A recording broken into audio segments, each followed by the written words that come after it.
menemukan adanya bukti keterlibatan Saudara HK yang bersangkutan selaku Sekjen PDI Perjuangan dan Saudara DTI selaku orang kepercayaan Saudara HK dalam perkara dimaksud dengan poin-poin penjelasan sebagai berikut. Perbuatan Saudara HK bersama-sama dengan Saudara HM dan kawan-kawan dalam memberikan suap kepada Wahyu Setiawan dan Agustiani. Yang pertama, HK menempatkan HM pada Dapil 1 Sumsel, padahal HM berasal dari Sulawesi Selatan, tepatnya dari Toraja. Kemudian yang kedua, bahwa dalam proses pemilihan legislatif tahun 2019, ternyata HM hanya mendapatkan suara sebanyak 5.878, sedangkan caleg atas nama Rizky Aprilia mendapatkan suara sebanyak 44.402. Kemudian seharusnya memperoleh suara dari Saudara Nasaruddin Kemas, ini almarhum pada saat itu meninggal, ini adalah Saudari Rizky Aprilia. Karena aturan seperti itu saat itu, namun ada upaya-upaya dari Saudara HK untuk berusaha memenangkan HM melalui beberapa upaya-upaya. Antara lain, Saudara HK mengajukan judicial review kepada Mahkamah Agung, kemudian menandatangani surat yang bernomor 2576 tertanggal 5 Agustus 2019 perihal permohonan pelaksanaan putusan judicial review. Keempat, setelah ada putusan dari MA, KPU tidak mau melaksanakan putusan tersebut. Oleh sebab itu, Saudara HK meminta fatwa kepada MA. Selain upaya-upaya tersebut, Saudara HK secara paralel mengupayakan agar Saudari Rizky mau mengundurkan diri untuk diganti dengan Saudara HM. Namun upaya tersebut ditolak oleh Saudari Rizky Aprilia.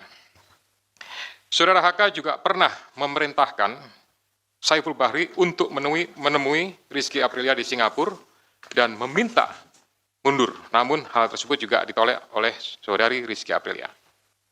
Bahkan surat undangan pelantikan sebagai anggota DPR RI atas nama Rizky Aprilia ditahan oleh Saudari HK dan meminta Saudari Rizky untuk mundur setelah pelantikan.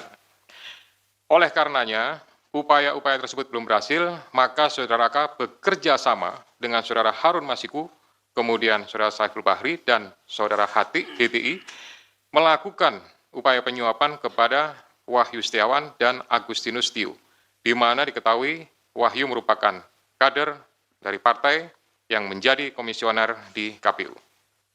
Bahkan pada tanggal 31 Agustus 2019, Saudara HK menemui Wahyu Setiawan untuk dan meminta memenuhi dua usulan yang diajukan oleh Saudara HK, yaitu yang pertama adalah Maria Lestari, Dapil 1 Kalbar, dan Harun Masiku, Dapil 1 Sumsel. Ini yang berhasil hanya untuk yang Kalbar saja. Kemudian dari proses pengembangan penyidikan ditemukan bukti petunjuk bahwa sebagian uang yang digunakan untuk menyuap berasal dari Saudara HK. Bahwa dalam proses perencanaan sampai dengan penyerahan uang tersebut, Saudara HK mengatur dan mengendalikan Saudara Saiful Bahri dan Saudara DTI dalam memberikan suap kepada Komisioner KPU Wahyu Setiawan. Saudara HK mengatur dan mengendalikan Saudara DTI untuk menyusun kajian hukum pelaksanaan putusan MA dan surat permohonan pelaksanaan permohonan fatwa MA kepada KPU. Saudara HK mengatur dan mengendalikan Saudara DTI untuk melobi anggota KPU agar dapat menetapkan HM sebagai anggota DPR RI terpilih dari Dapil 1 Sumsel. Saudara HK mengatur dan mengendalikan Saudara DTI untuk aktif mengambil dan mengantarkan uang suap untuk diserahkan kepada Komisioner KPU melalui PIO. Kemudian Saudara HK bersama-sama dengan HM, kemudian Saiful Bahri dan DTI melakukan penyuapan terhadap Wahyu Setiawan, jumlahnya sama dengan penjelasan pada penanganan kasus sebelumnya. Atas perbuatan Saudara HK tersebut, KPK selanjutnya melakukan proses ekspos dan lain-lain, dan akhirnya menerbitkan surat perintah penyidikan bernomor Sprindik /153/Dik 0,0001/12/2024 tanggal 23 Desember 2024 dengan uraian penyidikan perkara dugaan tindak pidana korupsi yang dilakukan oleh tersangka HK bersama-sama dengan Harun Masiku dan kawan-kawan berupa pemberian sesuatu hadiah atau janji kepada Wahyu Setiawan selaku anggota Komisi Pemilihan Umum Republik Indonesia periode 2017 sampai dengan 2022 bersama-sama dengan Agustiani Tio F terkait penetapan anggota DPR RI terpilih 2019-2024